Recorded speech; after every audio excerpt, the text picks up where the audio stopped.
Segundo livro de Crônicas, capítulo 4. Salomão mandou fazer um altar de bronze de 9 metros de comprimento por 9 de largura e 4,5 de altura.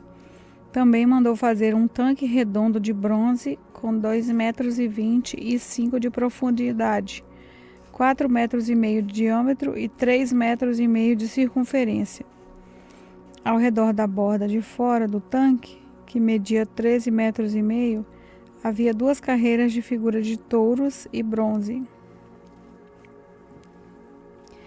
bronze, que tinham sido fundidas todas em uma só peça junto com o tanque. O tanque se apoiava sobre as costas de bronze de 12 touros de bronze, que olhavam para fora. 3 olhavam para o norte, 3 olhavam para o oeste, e 3 para o sul, e 3 para o leste. A grossura das paredes do tanque era de 4 dedos. A sua borda era como a borda de um copo, curvando-se para fora com as pétalas de um lírio. A capacidade do tanque era de mais ou menos 60 mil litros. Fizeram também 10 bacias, nas quais era lavado tudo o que se usava para os sacrifícios dos animais. 5 bacias foram colocadas no lado sul do templo e 5 do lado norte. A água do tanque era para os sacerdotes se lavarem. Fizeram 10 candelabros de ouro, como havia sido ordenado. Eles foram colocados no templo, 5 do lado sul e 5 do lado norte. Fizeram também 10 mesas que foram postas no templo, 5 do lado sul e 5 do lado norte. Fizeram também 100 vasilhas de ouro. Construíram o pátio inteiro para os sacerdotes e o pátio principal. As portas dos pátios foram revestidas de bronze. O tanque foi colocado no canto sudeste do templo. Hurã fez também caldeirões, pás e bacias, e também terminou todo o trabalho encomendado pelo rei Salomão para o templo de Deus.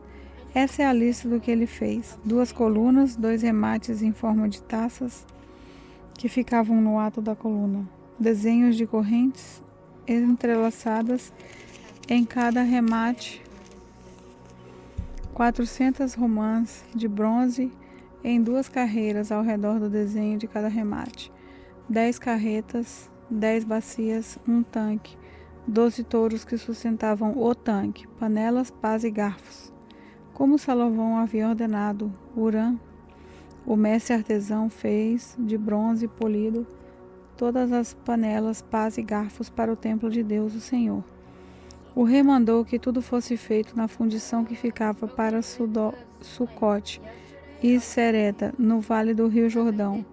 Esses objetos de bronze que Salomão mandou fazer eram tantos que o seu peso nunca foi calculado.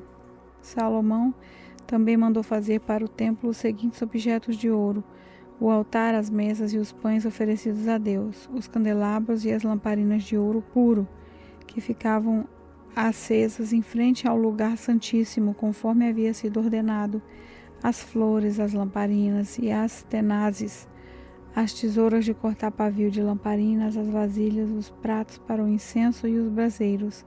Todos esses objetos foram feitos de ouro puro.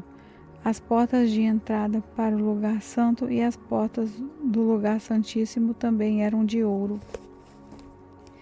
Segundo livro de Crônicas, capítulo 5. Quando o rei Salomão terminou todo o trabalho do templo, colocou na sala do tesouro do templo todas as coisas que Davi, o seu pai, havia separado para Deus, o Senhor, isso é, a prata, o ouro e outros objetos. Aí o rei Salomão mandou que os líderes de Israel, todos os chefes das tribos e os chefes dos grupos das famílias de Israel se reunissem em Jerusalém, a fim de levar a arca da aliança do Senhor de Sião, a cidade de Davi, para o templo. Todos os israelitas se reuniram no 7º mês, durante a festa das barracas. Quando todos os líderes chegaram, os levitas pegaram a arca da aliança e a levaram para o templo. Os sacerdotes e os levitas levaram também a tenda da presença de Deus com todos os equipamentos para o templo. O rei Salomão e todo o povo de Israel se reuniram na frente da arca da aliança e ofereceram em sacrifício um grande número de ovelhas e touros, tantos que nem dava para contar. Então os sacerdotes levaram a arca para dentro do templo e a colocaram onde devia ficar, no lugar santíssimo, debaixo das asas dos querubins, pois as suas asas estendidas cobriam a arca e os cabos usados para carregá-la. As pontas dos cabos podiam ser vistas por qualquer pessoa que ficasse diretamente em frente ao lugar santíssimo, mas não podiam ser vistas de nenhum outro lugar. Os cabos ainda estão ali até hoje. Dentro da arca estavam somente as 2 placas de pedra de Moisés havia colocado ali, quando no Monte Sinai o Senhor Deus havia feito uma aliança com os israelitas depois que eles saíram do Egito. Os sacerdotes se prepararam para sair do templo.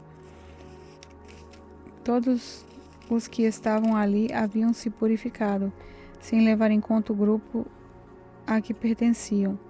E todos os levitas que eram músicos, isso é, Asaf, Emã e Jedutum, e os membros dos seus grupos de família, estavam de pé ao lado leste do altar, vestidos de roupas de linho e com pratos musicais, harpas e liras nas mãos. Junto com eles estavam 120 sacerdotes que sabiam tocar trombetas. Aí todos juntos começaram a tocar trombetas e a cantar em voz alta para dar graças a Deus, o Senhor, e o louvarem. Com acompanhamento de trombetas, pratos e outros instrumentos musicais, eles louvaram a Deus e cantaram assim: Louvem a Deus o Senhor, porque Ele é bom e porque o seu amor dura para sempre. Quando os sacerdotes estavam saindo, uma nuvem encheu o templo de Deus, o Senhor, com a glória do Senhor. Por isso eles não puderam voltar para dentro, a fim de realizar os seus atos de culto. Segundo livro de Crônicas, capítulo 6. Então Salomão orou assim: Ó Senhor Deus, Tu resolveste viver entre as nuvens escuras, mas agora eu construí para Ti uma casa, um lugar onde viverás para sempre. Aí Salomão virou, olhou para o povo que estava todo de pé, pediu a bênção de Deus para todos, depois disse: Bendito seja o Senhor, o Deus de Israel, pois pelo seu poder ele cumpriu a promessa que tinha feito a Davi, o meu pai, quando lhe disse: Desde o dia em que eu tirei o meu povo do Egito, eu não escolhi nenhuma cidade de todas as tribos da terra de Israel para ali construir um templo a fim de ser adorado nele. Nem escolhi nenhum homem para governar o meu povo de Israel, mas agora escolhi Jerusalém como o lugar onde seria adorado. Escolhi você, Davi, para governar meu povo. Salomão continuou: Davi, o meu pai, tinha planos de construir o templo para adoração, o Deus de Israel. Mas o Senhor lhe disse: Você fez bem quando planejou construir o templo para mim, mas não o construirá. Será o seu filho quem construirá o meu templo. E agora o Senhor cumpriu a sua promessa. Eu fiquei no lugar do meu pai como rei de Israel e construí o templo para a adoração do Senhor, o Deus de Israel. Ali eu coloquei a arca da aliança, onde estão guardadas as placas da pedra da aliança que o Senhor fez com o povo de Israel. Então, na presença de todo o povo, Salomão ficou em frente do altar e levantou a mão. Ele havia mandado construir no palácio do templo um estrado quadrado de bronze que media 2,20 metros em cada lado e 1,30 metros de altura. Ele subiu no estrado e, na presença de todo o povo, se ajoelhou, levantou a mão para o céu e orou assim: Ó Senhor, Deus de Israel, não há Deus igual a Ti, no céu ou na terra. Tu és fiel à aliança que fizeste com o Teu povo e lhes mostra o Teu amor quando eles, com todo o coração, vivem uma vida de obediência a Ti. Pelo Teu poder, cumpriste a promessa que fizeste a Davi, o meu pai. No dia de hoje, todas as palavras da Tua promessa foram completamente cumpridas. E agora, ó Senhor, Deus de Israel, eu te peço que cumpras a outra promessa que fizeste ao meu pai, quando lhe disseste que sempre havia um descendente dele para dele, governando como rei de Israel. Contanto que eles te obedecem com o mesmo cuidado que ele obedeceu. Portanto, ó Senhor Deus de Israel,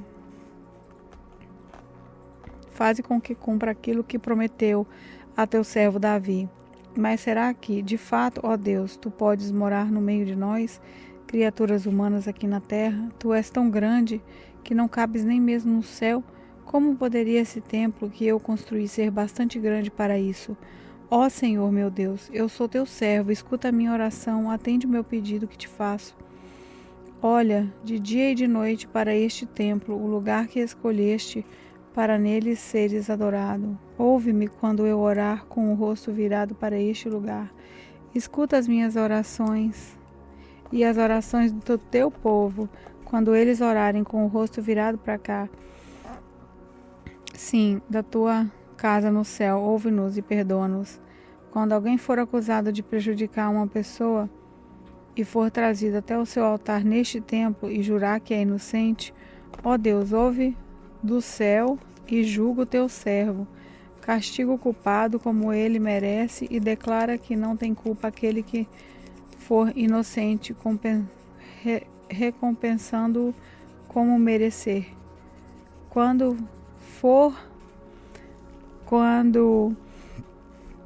por ter pecado contra ti, o teu povo de Israel for derrotado pelos seus inimigos, e quando ele se virar para ti e vier a este templo para louvar e pedir o teu perdão, escuta-o do céu, perdoa o pecado do seu povo e leva-o de volta para a terra que deste a eles e aos seus antepassados. Quando o céu se fechar e não chover, porque o teu povo pecou contra ti, e então eles se arrependerem e virarem o rosto na direção deste templo e orarem e te louvarem depois que os tiveres castigado, escuta-os, ó Deus, perdoa os pecados dos teus servos. O povo de Israel ensina-os a fazer o que é direito. Então, ó Deus, faze cair chuva sobre essa sua terra que deste ao teu povo para ser deles para sempre. Quando nessa terra houver falta de alimentos e houver pragas, ou as colheitas forem destruídas por ventos muito quentes e por bandos de gafanhotos, ou quando o teu povo for atacado pelos seus inimigos, ou quando houver peste e doença entre o povo, escuta as suas orações. Se alguém do teu povo de Israel, sentindo o peso da sua desgraça e do seu sofrimento, estender as mãos para a direção desse templo e orar, escuta a sua oração. Ouve o teu povo do teu lar no céu e perdoa-os, ajuda-os. Só tu conheces os pensamentos secretos do coração humano. Trata cada pessoa como merecer, para que o teu povo te clame e dê obediência todo o tempo em que eles viverem na terra, desde os nossos antepassados.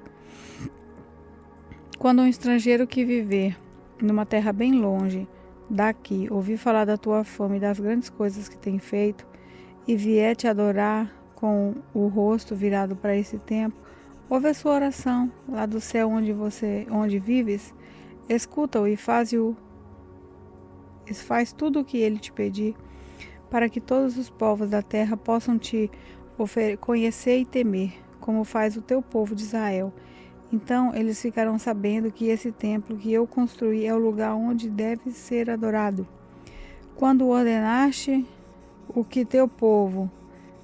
que o teu povo saia à guerra contra os seus inimigos, e o seu povo orar a ti virado para essa cidade e escolheste, e para este templo que construí em honra ao teu nome, escuta do céu as suas orações e os seus pedidos, ouve-os e dá-lhes a vitória. Quando o teu povo pecar contra ti, e não há ninguém que não peque, e na tua ira deixaste que os seus inimigos os derrotem e os levem como prisioneiros para alguma terra indigna, longe ou perto daqui, escuta as orações do teu povo.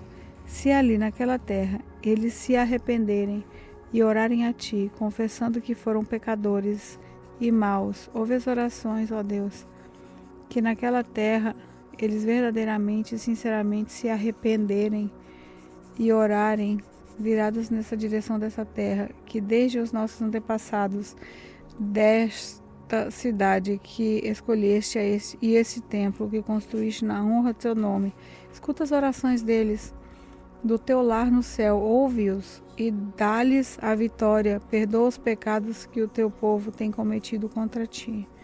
Agora, ó meu Deus, olha para nós com simpatia e ouve as orações que forem feitas neste lugar.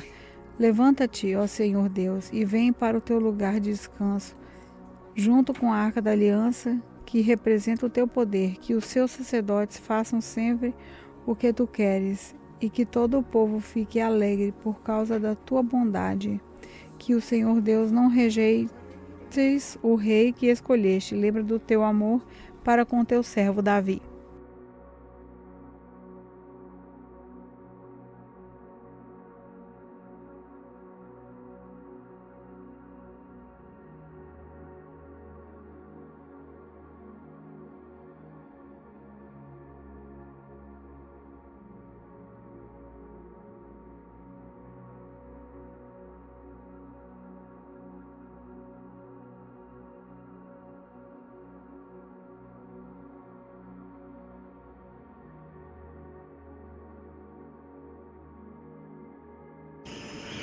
Olá, eu sou a pastora Neuza e venho orar por você.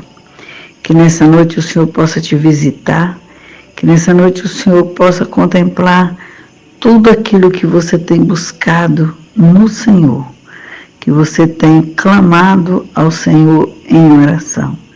A palavra do Senhor diz que tudo que nós pedimos ao Senhor em oração receberemos, e que nessa noite o Senhor possa se lembrar de nós, abençoando a cada um, dando paz, dando saúde, dando força e dando libertação no teu espírito. Pai, obrigada pelos livramentos, obrigada pelos seus cuidados, obrigada por tudo, Senhor. E que cada dia nós possamos contemplar a sua formosura e aprender de ti na tua palavra. E assim te agradecemos, em nome de Jesus, que vive e reina para todos sempre. Amém.